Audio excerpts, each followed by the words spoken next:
पटना में कांग्रेस की सीडब्ल्यूसी की बैठक चल रही है और इस बीच महागठबंधन में सीट शेयरिंग को लेकर सूत्रों के हवाले से बड़ी खबर आ रही है। जो सीट शेयरिंग का फॉर्मूला है वो महागठबंधन में करीब करीब तय कर लिया गया है। बिहार में महागठबंधन में सीट बंटवारा लगभग तय कर लिया गया है, जिसमें आरजेडी 140, कांग्रेस 52, लेफ्ट पार्टियों को 35 सीटें और मुकेश सहनी की वीआईपी 15 सीटों पर चुनाव लड़ सकती है। तो कुल मिलाकर सीट शेयरिंग का यह फॉर्मूला माना जा रहा है कि यही फाइनल फॉर्मूला होगा। इस फॉर्मूले में थोड़ा प्लस माइनस जरूर हो सकता है। अगर पशुपति पारस की आरएलजेपी और जेएमएम महागठबंधन में शामिल होते हैं तो फिर दो सीटें उन्हें भी दी जा सकती हैं। यह भी खबर सामने आ रही है। तो ये वो फॉर्मूला है सीट बंटवारे का महागठबंधन में, जिसको लेकर माना जा रहा है कि सहमति बन गई है। इसमें आरजेडी 140 सीटों पर चुनाव लड़ेगी, कांग्रेस 52 सीटों पर। पिछली बार 2020 विधानसभा चुनाव में हालांकि कांग्रेस पार्टी ने 70 सीटों पर चुनाव लड़ा था, लेकिन इस बार ये आंकड़ा घटकर 52 पर आया है। पिछली बार कांग्रेस का विधानसभा चुनाव में महागठबंधन में स्ट्राइक रेट सबसे खराब रहा था और उसी के तहत इस बार पिछली बार के 70 के मुकाबले कांग्रेस की सीटें गठबंधन में घटी हैं। 52 सीटों पर कांग्रेस चुनाव लड़ सकती है। लेफ्ट पार्टियों के खाते में 35 सीटें जा सकती हैं और वीआईपी मुकेश सहनी की पार्टी पिछली बार एनडीए में शामिल थी, इस बार महागठबंधन के साथ है और ऐसे में मुकेश सहनी की पार्टी को 15 सीटें दी जा सकती हैं। तो ये बड़ी खबर है। बिहार में महागठबंधन में सीट बंटवारा लगभग तय हो गया है। सीधे आपको लेकर चलेंगे, हमारे साथ हमारे सहयोगी इस वक्त मौजूद हैं। सीधे पटना आपको लेकर चलेंगे शशांक के पास और जरा जानते हैं शशांक से। शशांक, महागठबंधन में सीट बंटवारे का फॉर्मूला क्या माना जाए? सहमति करीब करीब तय है? बिल्कुल, एक फार्मूला सामने आया है सूत्रों से और इसी फार्मूले पर बातचीत चल रही है। सभी दलों की सहमति रही तो विजयदशमी के आसपास जो है महागठबंधन में सीट बंटवारे का औपचारिक ऐलान किया जा सकता है। देखिए, बिहार विधानसभा में टोटल 243 सीटें हैं। जो जानकारी मिल रही है, आरजेडी 140, कांग्रेस 52, वाम दलों को 35 सीटें दी जा सकती हैं, जिसमें सीपीआईएमएल, सीपीएम, सीपीआई शामिल है। मुकेश सहनी को 15 सीटें दी जा सकती हैं। इसमें थोड़ा प्लस माइनस संभव है। जेएमएम और पारस की आरएलजेपी महागठबंधन में आती है तो इन दोनों पार्टियों को 2-2 सीट दी जा सकती है। और आपको बता दें, लोकसभा चुनाव में जो 2024 में लोकसभा चुनाव हुआ था, उसमें महागठबंधन का जो सीट शेयरिंग का फॉर्मूला था, उसी तर्ज पर जो है विधानसभा चुनाव में सीट बंटवारा हो सकता है। 2024 में आरजेडी 23, कांग्रेस 9, वाम दलों को 5 सीटें दी गई थी और वीआईपी 3 सीटों पर लड़ी थी। और जहां तक 2020 बिहार विधानसभा चुनाव की बात है तो तब आरजेडी जो है 144 पे लड़ी थी, कांग्रेस 70 पे और वाम दलों को 29 सीटें दी गई थी। देखिए, जब चुनाव होने वाला होता है तो सभी दलों की इच्छा होती है कि ज़्यादा से ज़्यादा सीटें गठबंधन में ली जाएँ। इसलिए कांग्रेस कहती है कि 70 से ज़्यादा चाहिए, सीपीएमएल कहती है कि हमको 40 चाहिए, मुकेश सहनी कहते हैं कि हमको 60 चाहिए। लेकिन जो फार्मूला सामने आया है उसमें साफ दिख रहा है कि राजद के सामने किसी भी दल की महागठबंधन में चलने वाली नहीं है। और ऐसे में सबसे बड़ी भूमिका में सबसे बड़े भाई के तौर पर यहां पर सीट शेयरिंग के भीतर आरजेडी ने अपना सिक्का जमा लिया, यह भी साफ तौर पर नजर आ रहा है। 2020 के मुकाबले जैसा कि आपने बताया कि भाई आरजेडी 2020 में 144 सीटों पर लड़ी थी, इस बार सिर्फ 4 सीटें कम, 140 पर माना जा रहा है कि आरजेडी चुनाव मैदान में उतरेगी। लेकिन यहां सबसे बड़ा नुकसान सीट मिलने के मामले में अगर किसी को नजर आ रहा है महागठबंधन में सीटों में हिस्सेदारी के तौर पर, तो वो कांग्रेस पार्टी ही है। 2020 में 70 सीटों पर चुनाव लड़ा था और इस बार वो आंकड़ा घटकर 52 पर आ गया है। इसकी आशंका पहले भी जताई जा रही थी शशांक, ये आधार बनाकर कि 2020 में स्ट्राइक रेट तो देखिए आप कांग्रेस का कितना खराब था, 70 पर लड़े थे, सिर्फ 19 ही जीत पाए थे। शशांक,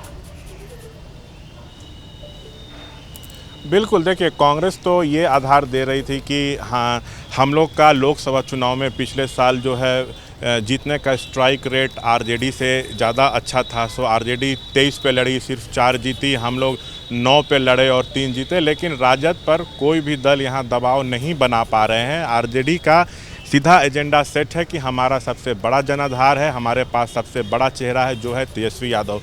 तो कांग्रेस की जो सीटें हैं वो कम की जा रही हैं। मतलब इस बार 52 मिलता है तो मानिए कि पिछली बार के मुकाबले 18 सीटें कम उसको दी जाएंगी और इस फॉर्मूले पे बातचीत अब आगे बढ़ रही है।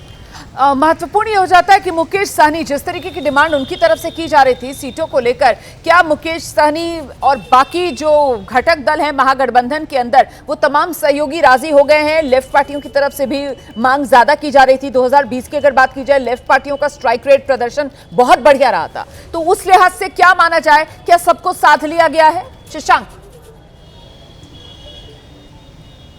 देखिए, इस मामले में लालू प्रसाद भी जो हैं खुद सहयोगी दलों से बातचीत कर रहे हैं, तेजस्वी भी कर रहे हैं, और लगभग जो है सभी दल जो हैं अब सहमत होते दिख रहे हैं। तभी मैंने कहा कि फार्मूला पे जो है बातचीत अब वो आगे बढ़ रही है।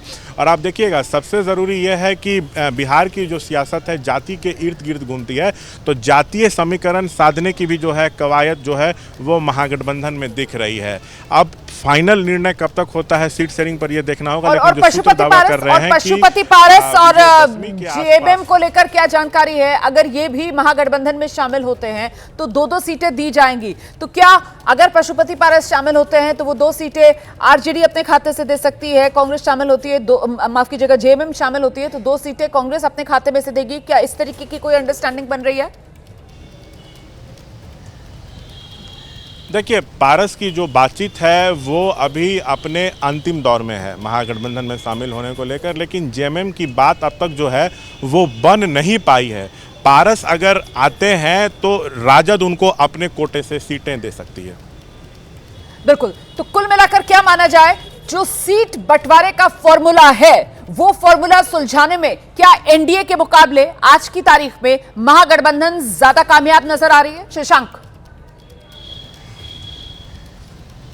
नहीं, देखिए, एनडीए में भी जैसा मैंने बताया था कि कुछ दिन पहले ही हम लोगों ने खबर चलाई थी कि एनडीए में भी 102 से 103 पर जेडीयू, बीजेपी 101 से 102 पे, जदयू 1 या 2 सीट ज़्यादा लड़ेगी, चिराग को 25 से 28 और मांझी को 6 से 7, कुशवाहा को 4 से 5 सीट दी जा सकती है। तो वहाँ भी जो है सीट शेयरिंग फार्मूले पर बातचीत आगे बढ़ गई है। और देखिए, बिहार की सियासत के लिए 1 या 2 अक्टूबर का दिन बेहद अहम होने वाला है।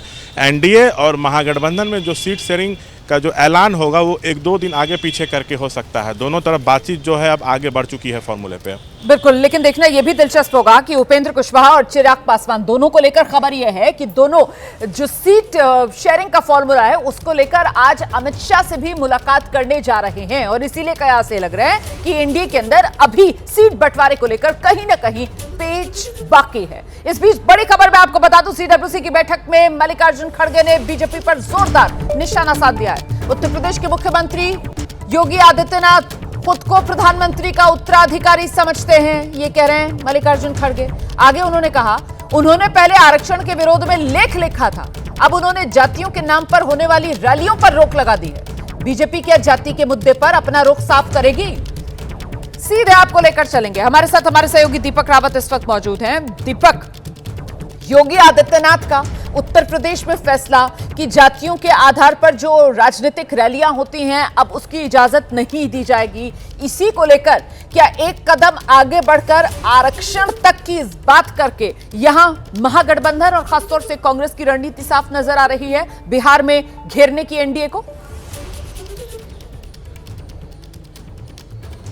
जी बिल्कुल रोमाना, क्योंकि पिछले कुछ समय से अगर बात देखें आप, राहुल गांधी लगातार ये जाति जनगणना की बात करते आ रहे हैं। राहुल गांधी ये कह रहे हैं कि जाति जनगणना होनी चाहिए और उसके बाद जो आरक्षण की जो सीमा है उसको ब्रैकेट को तोड़ना चाहिए, उससे ऊपर बढ़ना चाहिए। और ये ही माना जा रहा था कि जब इस तरीके की रोक लगेगी तो इसको लेकर एक बड़ा मौका कांग्रेस को मिल जाएगा और कांग्रेस को लेकर बीजेपी पर हमला करेगी। तो वही कुछ आज होता हुआ नजर आ रहा है जब सीडब्ल्यूसी की एक्सटेंडेड बैठक हो रही है पटना में। लेकिन बात यूपी की हो रही है, क्योंकि ये मुद्दा राहुल गांधी जो है वो समझते हैं कि उन्होंने उठाया है और यही वजह रही है कि केंद्र सरकार ने भी यह ऐलान करना पड़ा केंद्र सरकार को कि जातिगत जनगणना कराई जाएगी। तो ऐसे में मल्लिकार्जुन खड़गे ने सीधी बात कही है कि जब जातिगत जनगणना कराने की बात केंद्र सरकार भी कर रही है, विपक्षी पार्टियां भी कर रही है, इस बीच अगर कोई जाति आधारित रैलियां हो रही हैं, कुछ जातियां ऐसी हैं जो कि अपनी चीज़ों को लेकर, अपनी मांग को लेकर रैली निकालना चाहती है, तो आप उसको रोक लगा रहे हैं। और वो भी ऐसा व्यक्ति लगा रहा है जिसे बीजेपी ये मान के चलती है कि वो मोदी के उत्तराधिकारी हैं। तो सीधे तौर पर कटाक्ष जो है प्रधानमंत्री मोदी को लेकर लेकर भी है,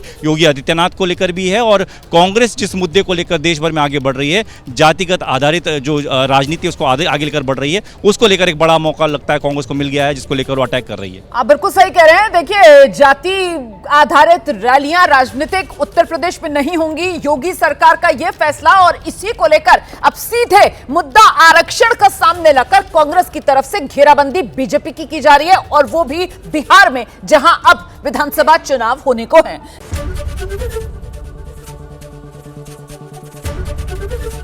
एबीपी गंगा, खबर आपकी, जुबान आपकी।